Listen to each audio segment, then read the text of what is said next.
nothing can come in the way of saving our democracy. That includes personal ambition. Now at 11, President Biden, in his own words, explaining why he withdrew from the race for a second term in the White House. But first, we have to get to breaking news out of New Jersey. Good evening. I'm Natalie Pasquarella. And I'm David Ushery. We've been following this all evening. A police officer has been shot tonight in Rahway. This is still an active investigation going on right now. News 4's Chris Jose live at the scene. What have you been able to find out, Chris? Well, David, a short time ago, a neighbor telling us off camera she heard a barrage of gunfire, likely 10 to 15 gunshots. Right now, police keeping us far back from the scene, but I can tell you that the road is shut down. The investigation happening roughly a block away from us. Let's get straight to the video that we were able to get before cops moved us back earlier this evening. You can see here a large crime scene on Broad Street. A swarm of officers around a fence line adjacent to the train tracks. We're roughly a mile away from the Rahway train station. The New Jersey State PBA confirming tonight one of its officers was shot. Unclear tonight if there was an exchange of gunfire between the officer and the suspect. We've reached out to the mayor's office, prosecutor's office, and local police for more information, but we are hearing from officials on the ground that police are possibly serving a warrant when things turn sideways. The PBA saying the injured cop was rushed to a hospital in New Brunswick, saying, quote, "Please keep him and all the officers involved in the Rahway incident in your prayers." Tonight, it's not confirmed yet if the suspect was injured. Again, this remains an active and ongoing investigation. We're live in Rahway. Chris Jose, News 4 New York. Chris, thank you for the latest. The NYPD bomb squad is working tonight to figure out whether this device you see right there could have killed people today. Officers found it in a car right outside the 25th precinct in East Harlem after a pair of cousins pulled up. Police say one cousin told the officers that the other attacked him with the end of a machete. He also pointed officers to what they're calling, quote, a potentially viable improvised explosive device. They also found the machete in the car. Now, that cousin accused of attacking his relative is in custody tonight, but no charges have been filed at this point.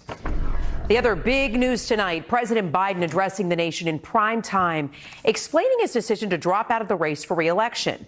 News 4's Checky Beckford joining us now with that story. Checky. And now the president tonight delivering a speech for the history books and perhaps writing the first chapter in his own legacy.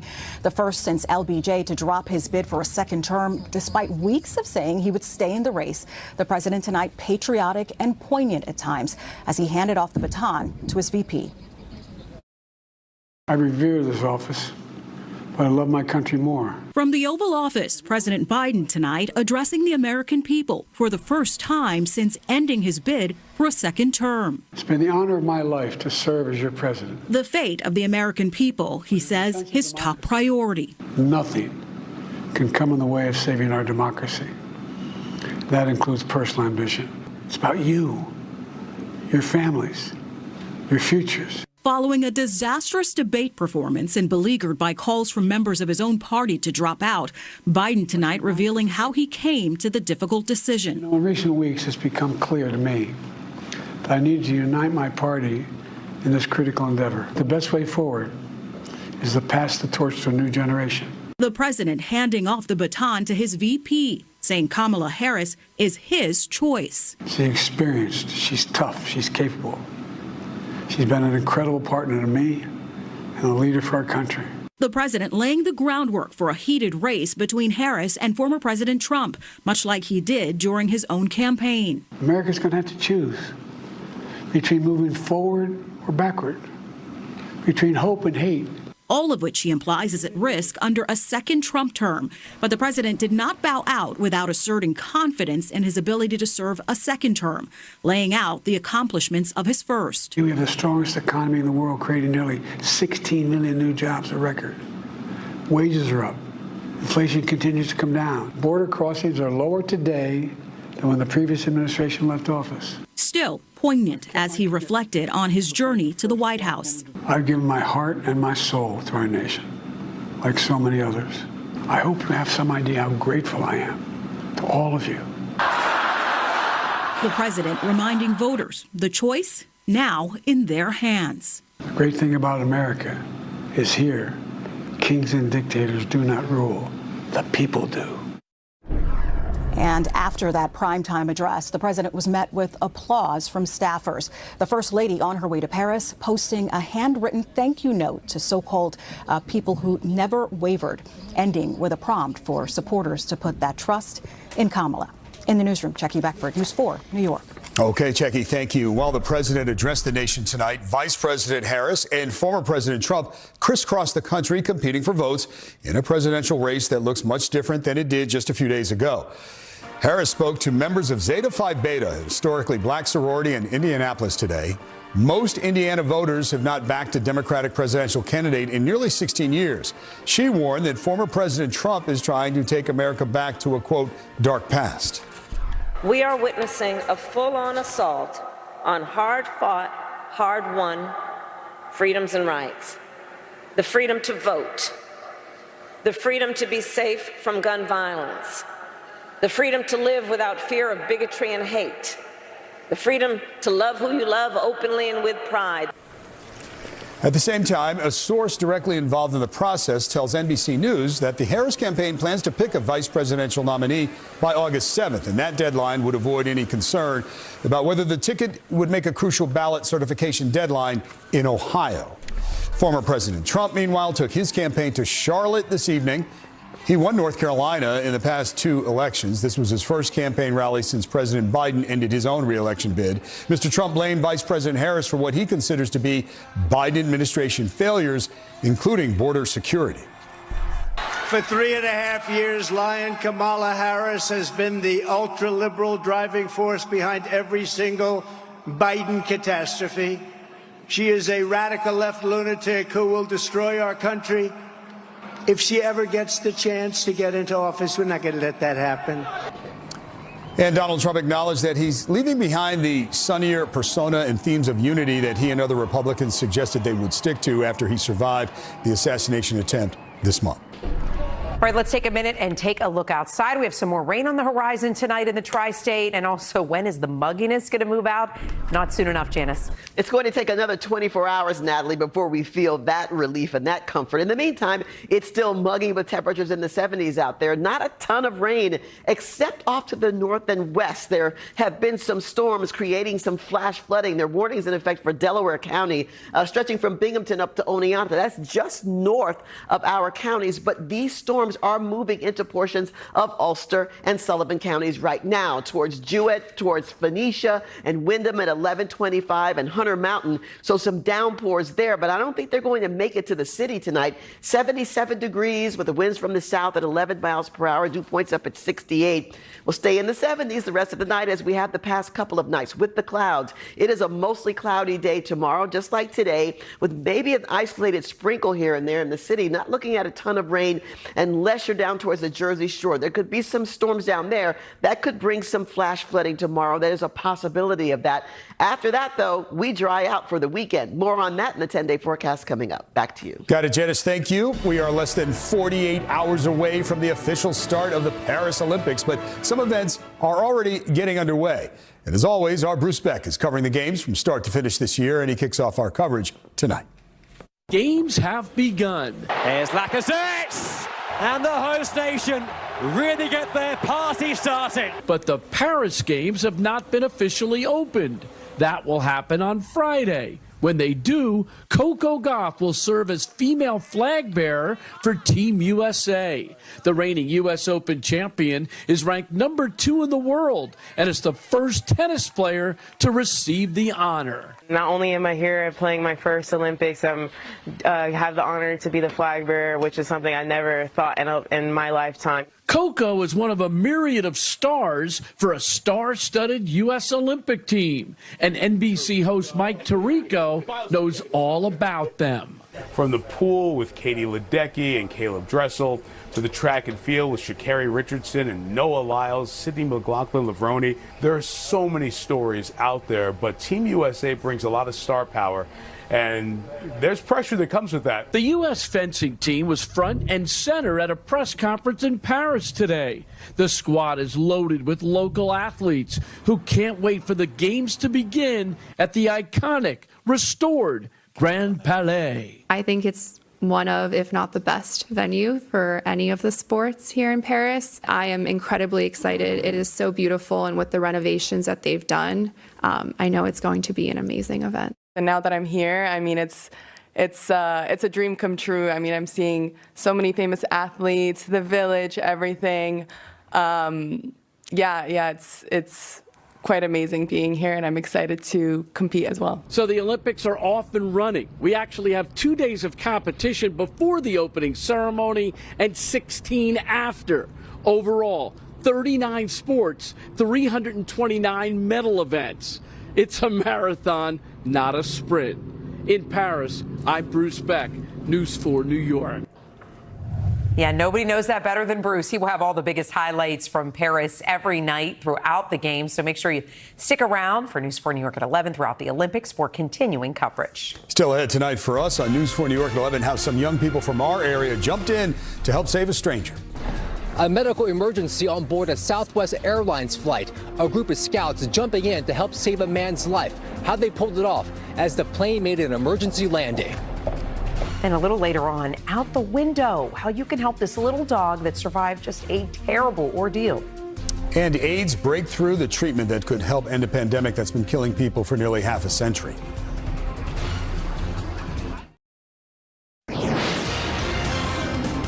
We are back now with an update on the police officer we told you about at the top of the newscast who was shot in Rahway, New Jersey tonight. We understand the State Police Benevolent Association told us the victim is a Perth Amboy detective who was shot 3 times, happened in the area of Broad Street, Maple Avenue. The PBA said that fellow detectives took quick actions to save that injured detective's life. And they tell us right now he's stable at an area hospital. But at this hour, no word on who pulled the trigger, David. All right, Natalie, we are also following a developing story out of Connecticut where a 2-year-old boy is in the hospital after being shot. Police there say he was hit in the hand and foot last night at a home in Monroe. He's since had surgery, is expected to recover. Right now, investigators trying to figure out who was in the house at the time of the shooting, where the gun came from, and who pulled the trigger. A New Jersey man will spend the next 40 years behind bars for a spree of hate crime attacks on Orthodox Jewish men. A judge sentenced 29-year-old Dion Marsh for the incidents in and around Lakewood back in 2022 after he admitted to driving his car into a group of people and stabbing one person because they were Jewish. Marsh pleaded guilty to committing hate crimes and carjacking. Along with the prison sentence, he was also ordered to serve 5 years of supervision upon his release. While this fiery crash in New Jersey is set to cause another traffic headache in Clifton tomorrow, the Valley Road ramp to Route 3 eastbound will be shut down for inspection and survey work, now 3 days after those flames burned through a barrier wall. Sadly, 55-year-old Luis Santiago died in the crash between his tractor trailer and an NJ Transit bus. The ramp expected to be closed from 9 a.m. to 3 p.m. A group of local Boy Scouts getting much-deserved recognition tonight when a fellow traveler on a cross-country flight had a life-threatening medical episode. Well, they lived up to the motto, be prepared. Before he headed to that breaking news, News 4's Chris Jose reported on their life-saving story. It was a trip of a lifetime. Jewish scouts backpacking more than 100 miles through the wilderness in New Mexico. Scout leader Evan Gilder from White Plains leading 10 teens from New York and New Jersey. Little did he know what was in store on the flight home. A flight attendant getting everyone's attention. She basically asks if there's any medical professionals on board, please identify themselves. A medical emergency unfolding on board a Southwest flight from Denver to LaGuardia on July 11th. A passenger at the front of the plane in cardiac arrest. The person right next to me, who was a nurse, basically just gets out of the seat and runs up to the front of the plane. Gilder, CPR certified for the last 14 years, did not hesitate either.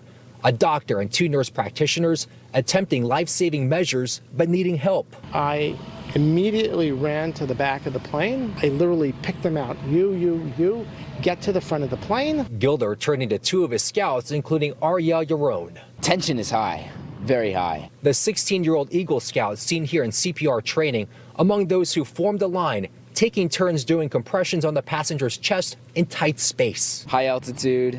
And his family's behind me. His family's shocked. His whole family was on the plane. The group also went through the plane's medical kits and collected EpiPens. All this happening mid-flight. Gilder telling us a flight attendant asked him to sit down to prepare for an emergency landing in Pittsburgh, but time was short. If we stop working on him, this passenger will die. Before touching down, the group detecting the man's pulse, 40 minutes of pure adrenaline, but the scouts never wavered. We just like that, we switch into a completely different mindset, and now we're going from just relaxing on the plane and can't wait to get home to we have a mission, we need to go do this, we need to go up now. The family of the passenger telling the group in a text message, "We are so grateful for you all. Words can't describe how lucky we are that there are so many responders on the flight." The scouts tell us last check the man was in the hospital but expected to survive. Southwest Airlines also thanking them, providing vouchers toward a future flight. Chris Jose, News 4 New York. All right, heroes indeed. Okay, Yes. Janice, taking a look outside. It's still a little bit muggy. Still dreary and muggy and gloomy, and there are some showers, but not in and around the city. I'll show you where they are, though. It looks like our chances for rain are dwindling, actually, as we go through the next 24 hours. So that's some good news, but still a wet day north and west of the city. Nothing measurable for most of us.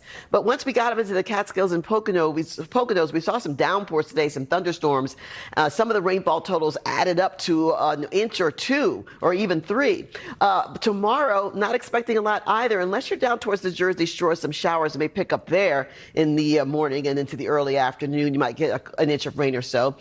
Dew point forecast, the good news about that is it's going to drop after tomorrow. Still up there, though. The dew points right now, measure of moisture in the atmosphere, are still high, moderate to sticky, in the 60s and 70s. And off to the north and west, we can see those thunderstorms now just skirting Sullivan and Ulster counties. But you're going to get some heavy rain there near Rockland and Hancock.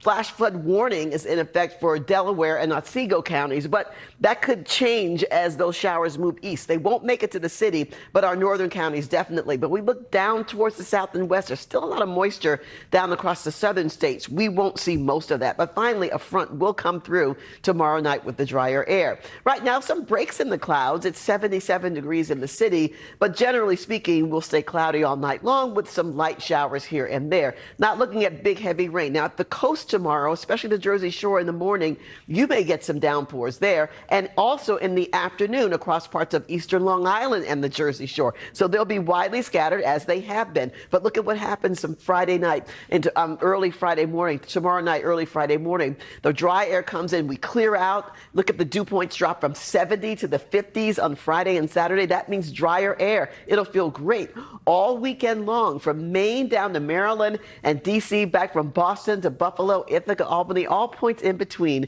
We're expecting great weather around the Northeast this weekend. 73 will be our low tonight. A few isolated showers and storms in north and west mainly. 84 tomorrow, so it's still unsettled, but it'll be the last day it feels like this tomorrow for a few days anyway. We're still holding on to the humidity, but that changes tomorrow night as the front clears the area and drops it down. So 84 on Friday, sunshine, rain-free, and not so muggy either. Our exclusive 10-day forecast shows that weather is going to last through Monday. It gets warmer every day, but the 90s hold off until next week. They'll be back, though. Okay, but not so muggy coming up. All right. Wow, a lot of steam in the Bronx. Something's going on. Wow. The manager likes to say it's all right in front of us for the Yankees. Yeah. What's right in front of us right now is the fact that they're one of the worst teams in baseball over the last 6 weeks. Yankees have big problems. The Mets, they're a big problem for any team in their path right now. And tonight, that team was the Yankees. The Bombers are still only a game and a half out of first place. So why do things feel so dire for them after the Mets exposed them in this series? Also, Aaron Rodgers saw the pyramids of Egypt. Now, will the Jets ever see the quarterback that they have pinned their Super Bowl hopes on? Day one of Jets and Giants camps are just ahead here on News 4 at 11.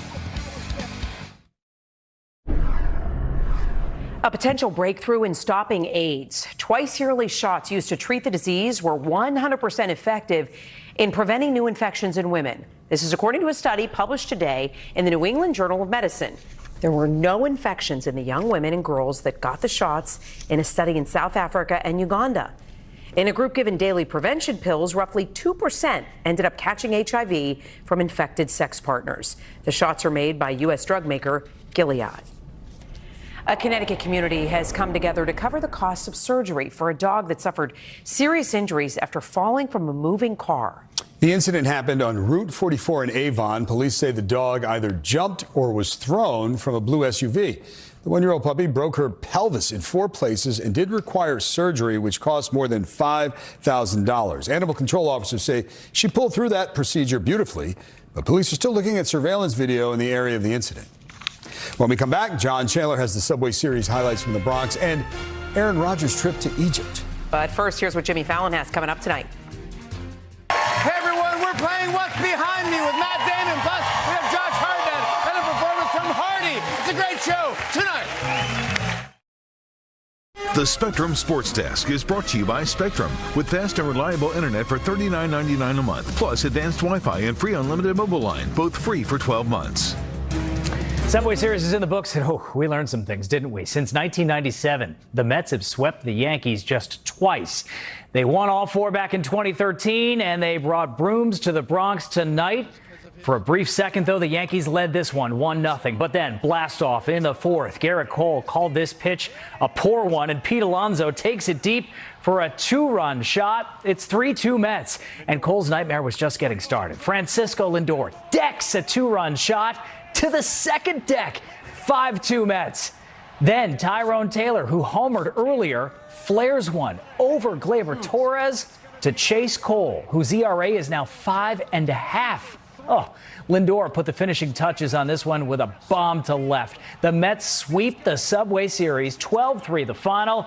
The Yankees manager, hey, he's exasperated as any of you. You know, right now we're getting our teeth kicked in, and you're taking your lumps for an extended period. You know, it can be rough, but no one's going to feel sorry for you, that's for sure, especially when you wear this uniform. They're still just a game and a half out of first place, are the Yankees. With the Orioles losing tonight, Mets have the top wild card spot, and the Braves in their sights now. We have football on our mind. Aaron Rodgers is back from Egypt and back to practice, but returning to form is a lingering question for the Jets quarterback. He's 40. He's trying to return from a torn Achilles. It's why Rodgers' every last throw on this first full day of training camp was watched closely. And then he found himself answering the expected questions about skipping minicamp for that Egypt trip.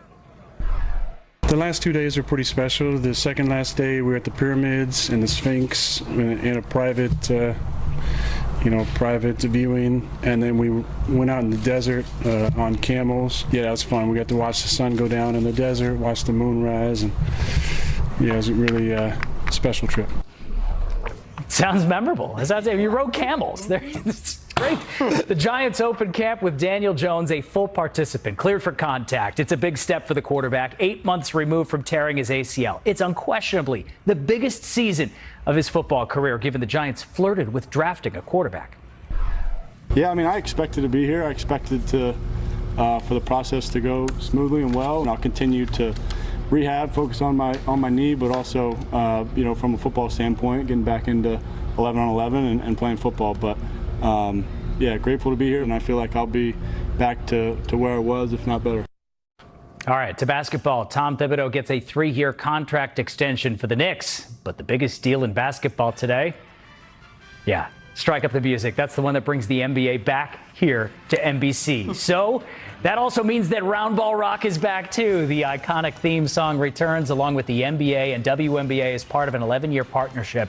So in addition to 100 regular season games and All-Star Weekend, NBC and Peacock will carry the most playoff games on average each season coming fall 2025. You're right? It just sticks in your head. Okay, we'll be right back.